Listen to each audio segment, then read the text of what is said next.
Hi guys, welcome to Sport Extra. My name is Jem and we'll be discussing sporting activities over the weekend.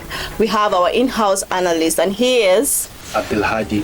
Welcome Abdulhadi. Thank you. I'm sure you had an interesting weekend. Yeah, I did. Mine was quite interesting as well. For today's show, we'll be talking about the FA fixtures. Majorly over the weekend, we had FA Cup fixtures. And that's what we'll be analyzing and talking about, and as well as other things as well. But basically, that's it. This is very interesting fixture, right? Most talked about of today, and I think it's the Manchester United versus Arsenal game. Yes, exactly. So, to you, what was most interesting about it? Okay, the game was very interesting because Manchester United obviously were the underdogs, but they came into that game with a lot of fire and spark, because they tried to reinvent themselves from the previous game they had with Liverpool. So the game they had with Liverpool was a draw game, but they still brought that same fire to the game, the FA Cup fixture they had with Arsenal yesterday. So, and they scored first in the second half. The goal came in from Bruno Fernandes in the 52nd minute. Exactly. They scored first, and they were trying to build the momentum, not until Diogo Dalot, was given a red card after a silly tackle. So that red card affected them, and Arsenal were able to capitalize on that, and they equalized and came back into the game. And shortly after that, Martin Odegaard was also given an opportunity to put Arsenal ahead from the penalty spot, but he failed. The goalkeeper Alte Bayandil was up to the task and he saved that one. So, and Manchester United, they remained resolute in their defending. Arsenal were not able to break them down and score goals. So they defended very, very well, and they were able to keep Arsenal at bay. So, and they were able to keep Arsenal throughout the second half, and even throughout the extra time, Arsenal were still not able to get a goal, and the game went into penalty kicks, and Manchester United won the game after Joshua Zirkzee scored the final penalty, because Kai Havertz had already missed one of the penalty kicks for Arsenal. So Manchester United were able to progress to the next round of the FA Cup. Yeah, it's a big turnaround for Joshua Zirkzee. Wouldn't you say that? I think that he has not been at his best. Yeah. He has not had a peak performance, right? But he scored the deciding goal, the final goal, and I think he kind of enjoyed it, right? Yeah, when you want to compare him with Rasmus Højlund, the guy that started the game, when he came in, he brought in a lot of energy. Exactly. Yeah, because in the last games he has not been doing well, and the fans aren't happy with him.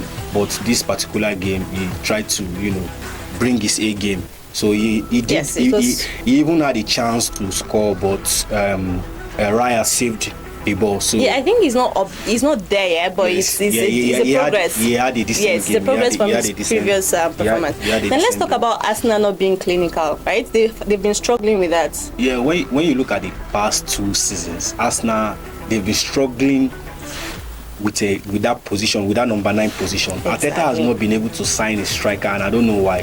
When he goes to the transfer window, goes around signing defenders and midfielders, but he doesn't.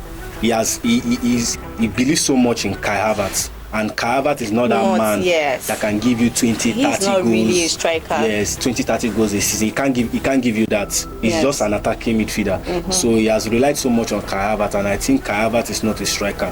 And Kai Havertz yesterday missed 2 golden chances. Exactly. And even quite unfortunate for him, really. Yeah, even in the previous game, he also missed a chance that would have brought Arsenal back into the game. Yeah, I get it. So a lot of discussions has been going on. Like, we can talk about this Arsenal Man U performances, the match, and how it all went down. But then there were also some big players, Man City, Chelsea. I'm not sure we're surprised at their goal at the end. Yes. Maybe not. We didn't expect them to have so much goals, but then we expected a landslide victory. Really. Yes, Manchester City won by 8 goals to nothing against Salford. That's an expected victory. Exactly. And also Chelsea, they are back to winning ways now, because in their last 3 games they've just had 1 draw and 2 losses. So they were able to defeat Morecambe by 5 goals to nothing. Well, I think we would say if Chelsea is really back to their winning ways when they meet big players in Premier League. I think that's when we'll be able to say that for sure. Yeah, Like, yeah. we can still permutate for now. Yes, yes. Okay, so for another interesting thing that happened was the Super Cup, right? Yes. the Super How Cup. surprised were you that Barcelona topped Real Madrid? Well, when you look at the Super Cup prior to this game, Yeah. you see Barcelona have not been in good form, especially in La Liga. In their last 7 games, they've not won. And Real Madrid are, they're in their top form right now. Exactly, You can see yeah. Kylian Mbappe is now scoring goals. Yes. And so I expected Madrid to win this game, but they got the first goal through Kylian Mbappe, but unfortunately, I don't know what happened. Barca started trashing them. Someone said football really is a game of chances. Yeah, sure. But when you look at Madrid's defense yesterday, it was shambolic. I guess it's not that Chouameni was not that guy. I would have preferred Ancelotti. I expected him to have started with Asensio, the guy from the academy, but Yeah. he benched Asensio and he trusted Chouameni. But Chouameni, Lamine Yamal was just over him I'm sure yesterday. Chouameni has produced results in the past, right? I'm sure that's why he had confidence. Not in that position. Chouameni is like a defensive midfielder, but he was outplayed. He was played out of position.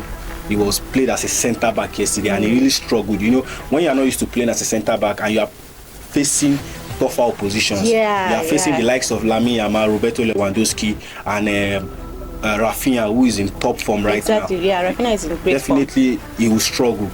Yeah, Because you are not playing against smaller team, you are not playing against an Osasuna, Celta Vigo, you are playing against Barcelona. So really, I think it was a big match for Ancelotti to take such risk, but then he knows they were the previous winners. I'm sure he knows what he's doing. Yeah, they were the previous winners. So now Barcelona are the winner. Now they can focus on the La Liga, Champions League, and they still Copa del Rey for them. Yeah. So the winter window is open, right? Yeah. And there's some big expectations. Yeah, across board, everybody. There's some rumors, and then there've been some concluded deals. Yes, there have been some concluded deals, and for Manchester City, they've signed a defender from the French Ligue 1. His name is Kumanov. He's centre back. He's a very good centre back. I'm not sure about the transfer fee, but I know the deal has been concluded. Okay. And he's expected to have his medical this week. And also, Manchester City are also going for Frankfurt striker Umar Mamouche. Oh wow! The guy is a very good striker. He has been in the form of his life this season. He has scored 19 goals this season across all competitions. That's great. And he has been doing so good. So he's a striker. I know they brought him in to be an understudy for Erling Haaland, but the guy can also play in different positions. He can play from the left wing, the right wing, and can also play as a top 9. So, but it's left for Pep Guardiola to decide what he wants for the team, because they've really struggled. They are now trying to get them picking up. So they need to buy those players that can give them the ability to compete for the Premier League trophy this season, because the Premier League trophy for them is still not out of sight. They can still challenge for the title. So they are going now all out for this signing. Let's hope so. I know it's an understatement to say that Arsenal is in need of a true 9, right? Do you think there's any hope for them to get that this transfer window? Yeah, after the game yesterday, Arteta was interviewed and they asked him, he said it's not his responsibility. Obviously, the club's hierarchy knows that they need a striker. So it's left for them to sit with Arteta and discuss with him the kind of striker he wants. There are a lot of strikers right now. We have Victor Gyökeres. I think what they need is really a 9 that can convert goals. Yes, that's right. They're struggling really at that end. Yes, they need. And there's been talks about Arteta and his reliance on set pieces of late. Like, this season is completely different from the last 2 seasons and what he has. It's like he came, he got Arsenal working for some seasons, but now they're just relying on set pieces, and we're not getting that flamboyant football styles. Yeah, it's quite sad, because when you look at Arteta and this Arsenal team in the last 2 seasons, they've been competing for the Premier League. Yeah, they were a serious contender for the cup, for the Premier League Cup last season. They've not been able to win it because Manchester City have been very, very good.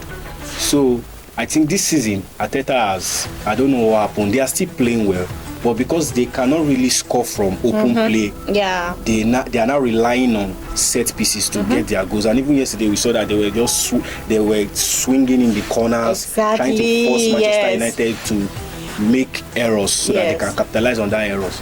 So they were just trying to cross the ball, and if it is not working, then that means Arsenal cannot do anything. So I think Arteta has to go back to his drawing board and think of what to do. Well, I hope he does that quick and soon, because at the end of the day, you need to produce results. The fans will start asking questions.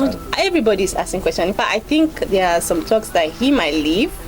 I don't know how true that is. It might be, people have started asking questions. The fans are no longer happy with him, because when you look at Arteta, he has spent 700 million pounds.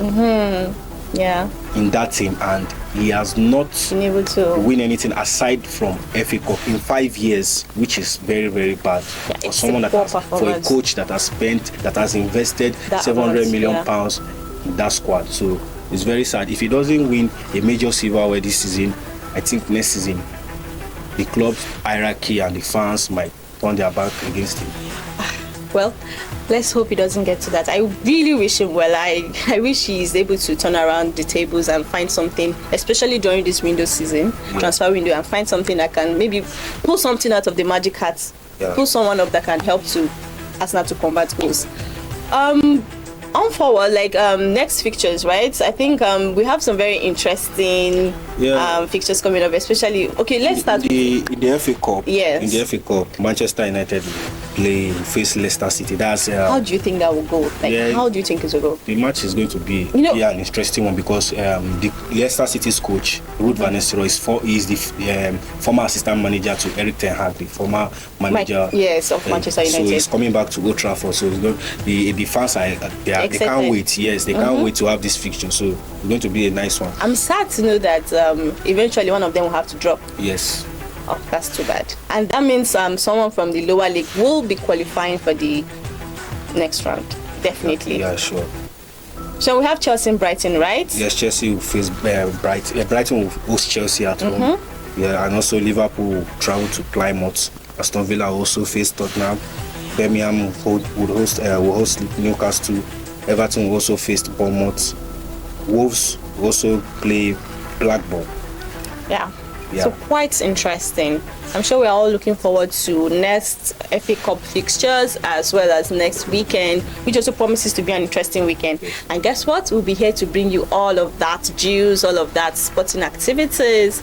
And my name still is Jem, and with me has been Abdul Hadi. And thank you, and do have a pleasant day.